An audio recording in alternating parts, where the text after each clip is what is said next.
여기 유럽에서 온 모녀가 있습니다. 이 엄마는 딸을 위해 과거를 전혀 모르는 것으로 계속되는 새 인생을 감행 중이라고 하는데요.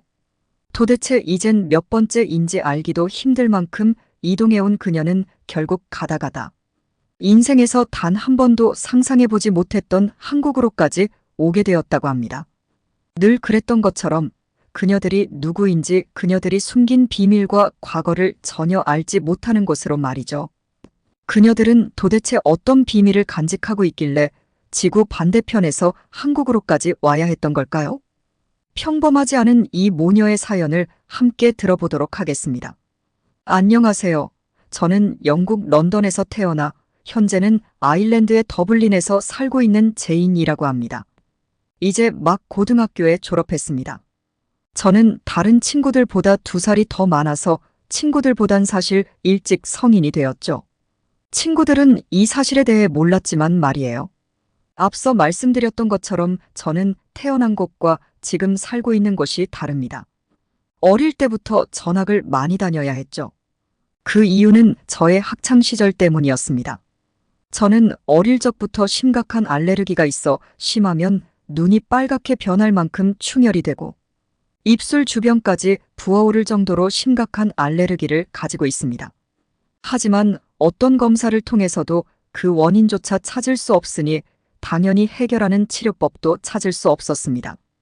증상에 따라 약을 먹어 간지러운 고통 정도만 조금 완화되는 정도가 유일한 방법입니다.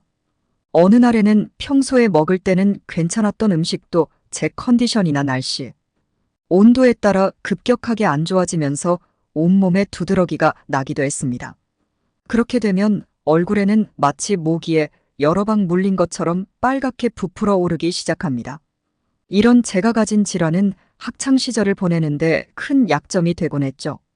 학창시절엔 참 특이한 법칙이 존재했습니다. 착한 사람이나 약한 사람은 단체에서 배제된다는 법칙 말입니다.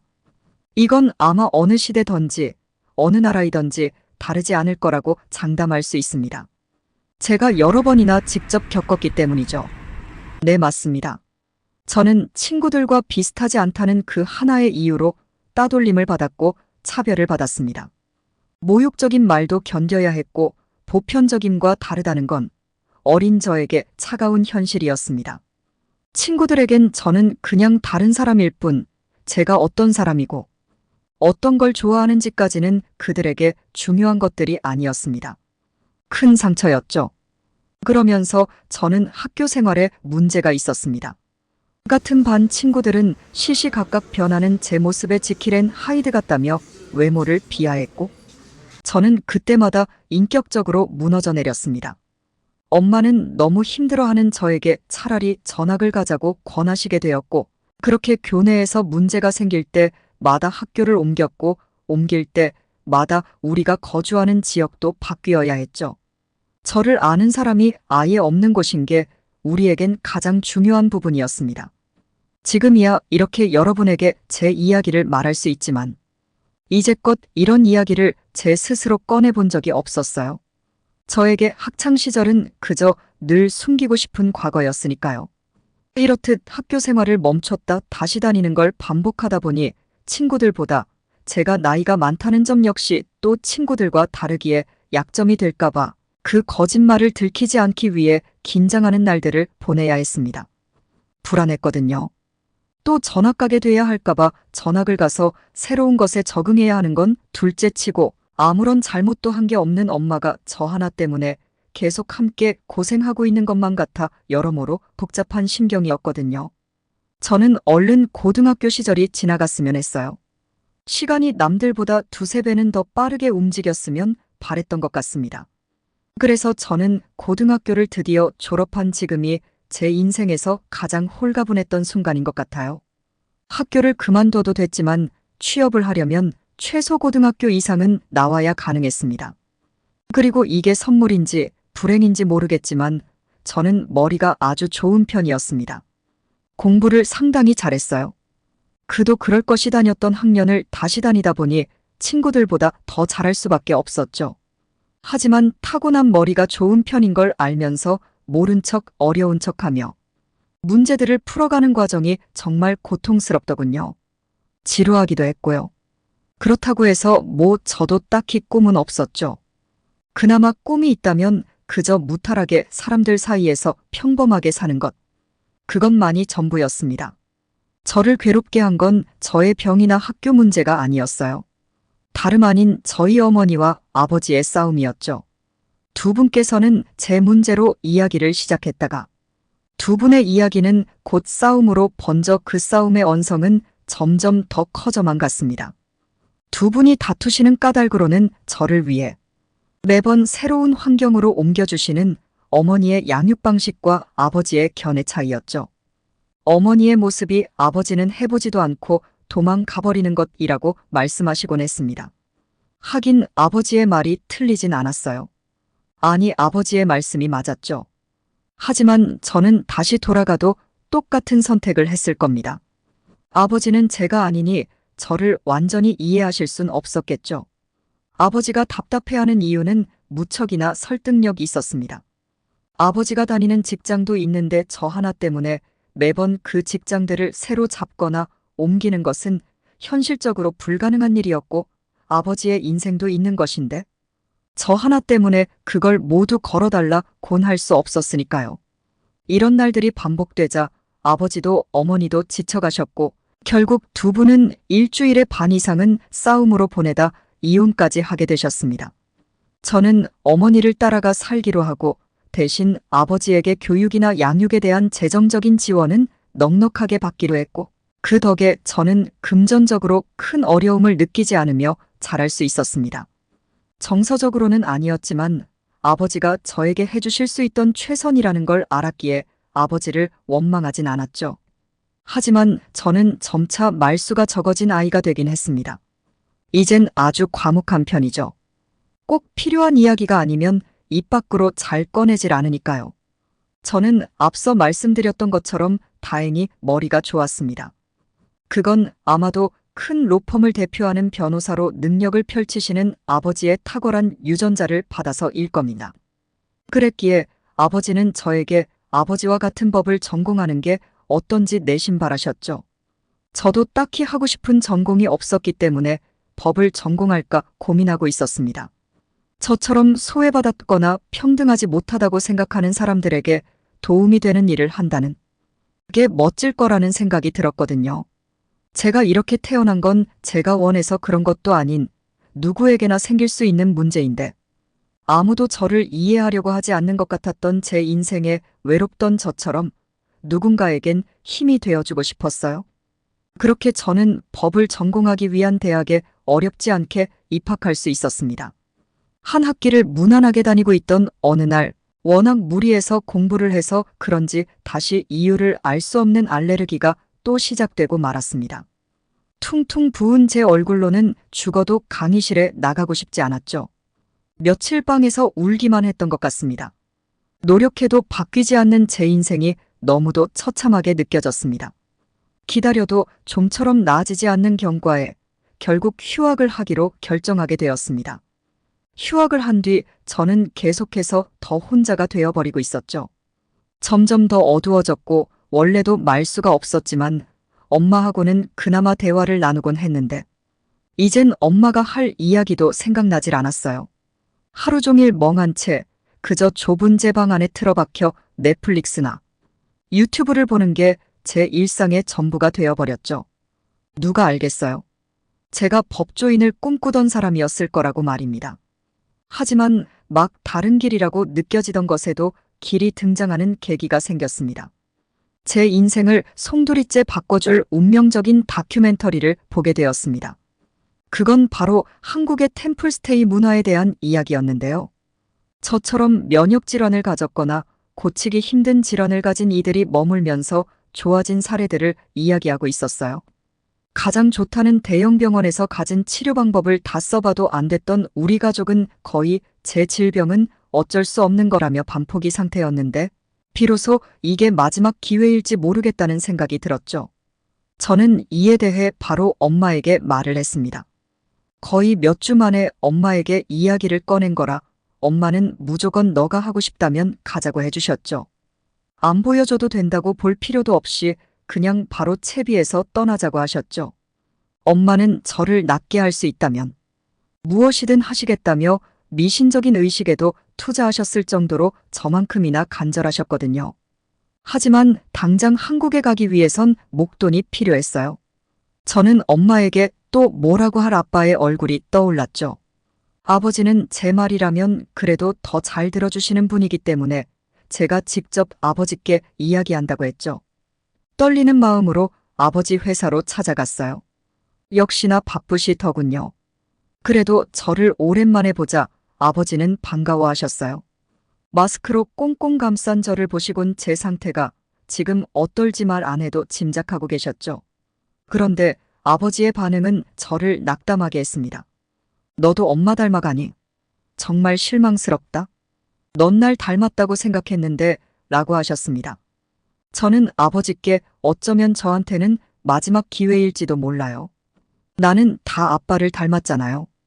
그럼 이 빌어먹을 병도 결국 아빠한테 온 걸지도 몰라요, 네. 난 이렇게 살고 싶은 줄 알아요? 라는 말을 뱉어버리듯 하고 속상한 마음에 자리를 박차고 나가버렸습니다. 그 후 아버지에게 걸려오는 전화도 받질 않았죠. 그렇게 몇 일이 지나고 아버지는 거금에 돈과 미안하다는 메시지를 보냈습니다. 무사히만 잘 다녀오라는 말과 함께요. 저는 더는 시간을 지체하고 멈춰 있을 순 없다고 생각했습니다. 한국행을 서둘러야 했죠. 필요한 것들만 서둘러 챙겨 엄마와 한국으로 떠나기로 했고 항공권과 템플스테이까지 모든 예약을 끝마쳤죠. 한국으로 떠나기 전날 저는 일찍 들어가 잠을 잔다고 했고 엄마와 아침에 만나자고 인사를 나눴죠.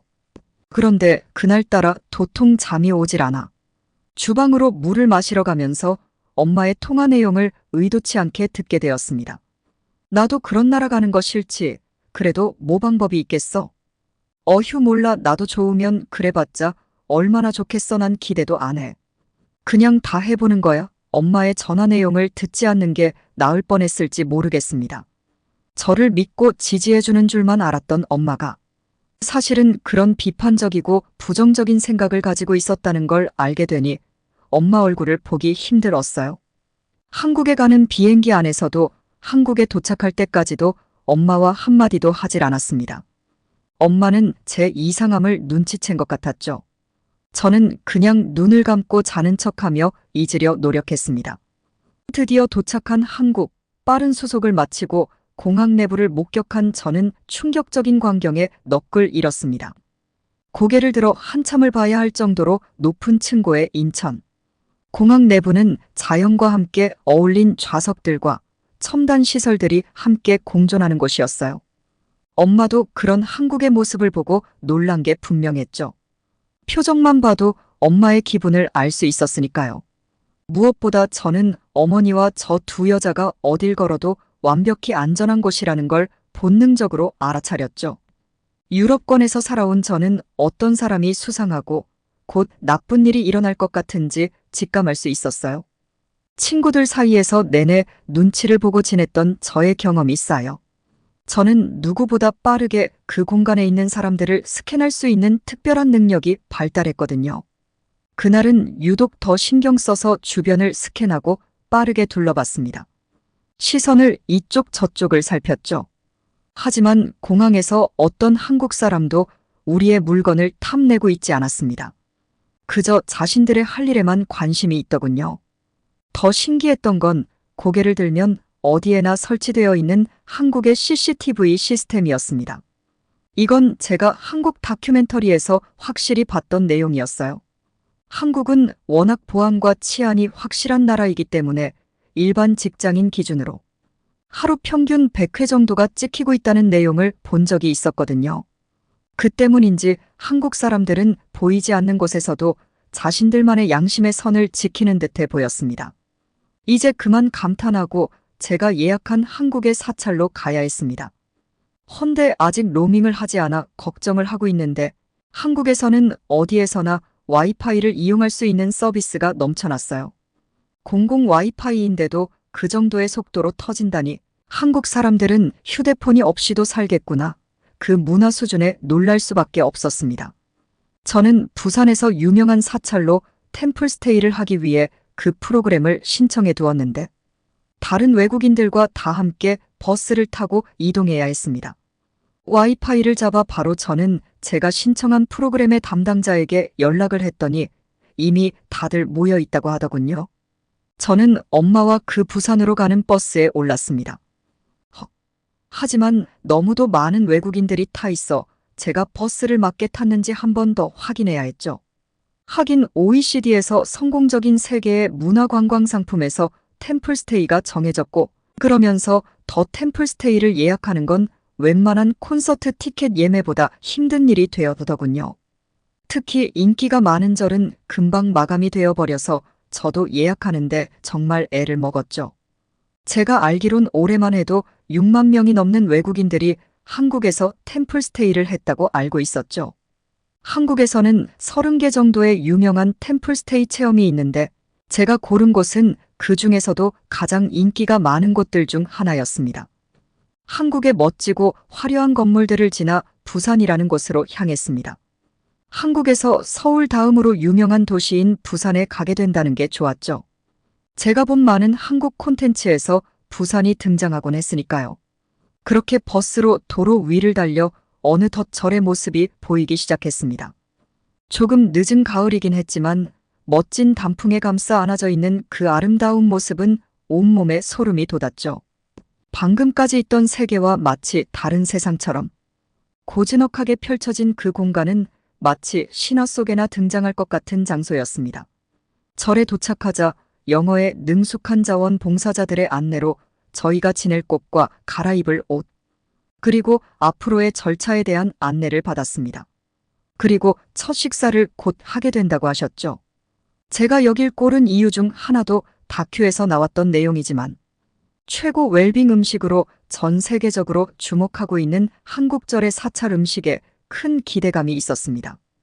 특히 이 절은 세계적인 사찰 음식으로 유명한 스님의 음식들을 먹을 수 있었어요. 저는 비록 채식주의자는 아니었지만 채식이 제 질병에는 도움이 된다는 걸 알고 있었지만 야채를 습관처럼 먹는 게 어려웠거든요. 옷을 갈아입고 안내받은 곳에 모여 있는데 서먹함과 어색함이 몰려왔습니다. 하지만 저희에게 다가와 인사를 하게 된 스님들의 온화하고 인자한 미소와 태도를 보자 외국인인 우리들에게 낯선 공간이 주던 긴장감마저도 무장 해제되는 듯 했죠. 엄마도 점점 더 편안해 보이는 모습이셨습니다. 내심 걱정하고 있었는데 정말 다행이었죠. 그렇게 우리의 절에서 첫 식사는 채식으로 이루어진 버섯 잡채라는 음식이었습니다. 다른 관광객들도 그랬지만 저와 어머니는 그 맛에 너무도 놀라 서로를 쳐다봤습니다.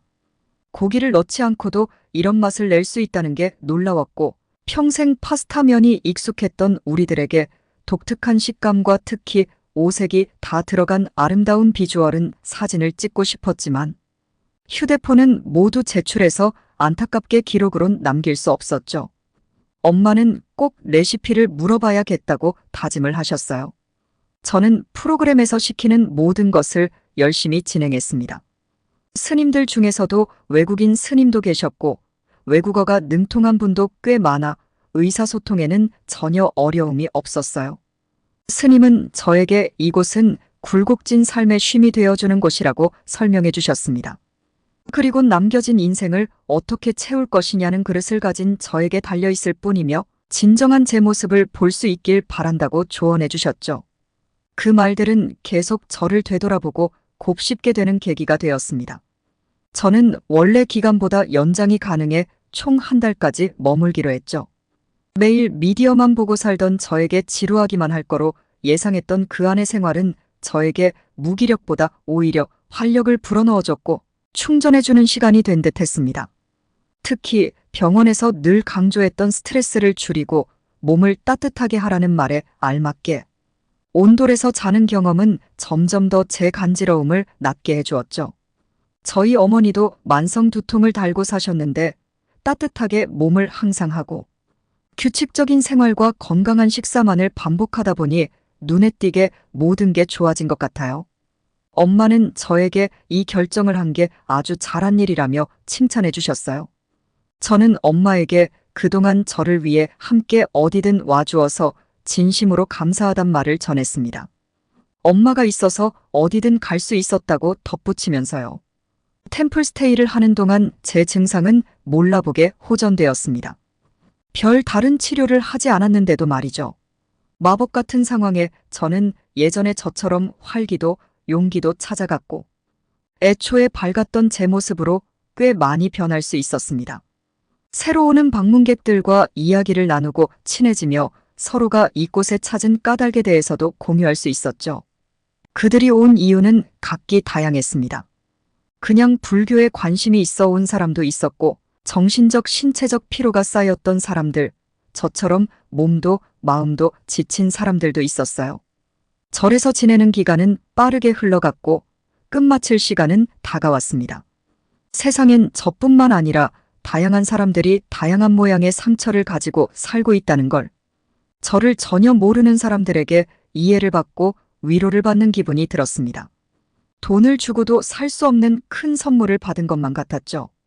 저는 그동안 내가 힘들다고만 생각하며 마음속에 어두운 것들만 가득 채워두고 닫은 채 가장 중요하게 잊지 말아야 할 진정, 내가 가장 행복하다고 느끼는 것에 대해 돌아볼 수 있게 되었습니다. 그리고 또 여기까지 오게 된 것도 어쩌면 매번 그래 온 것처럼 저로부터 도망치듯 온 것이란 것도 이젠 인정할 수 있게 되었습니다. 아버지의 말씀처럼 이제 더는 도망하는 것으로 해결하지 않으려 합니다. 그건 방법이 아니라 포기니까요. 건강의 삶의 방식을 되찾을 수 있게 해준 한국에서의 값진 경험을 절대 잊지 않고 살아가려 합니다. 이제 더는 저의 과거가 숨길 게 아니라 저를 단단하게 채워준 양분이라며 당당하게 이야기할 겁니다. 비로소 자신감이 생겼습니다. 정말 좋은 법조인이 될 거라는 확신도 말이죠.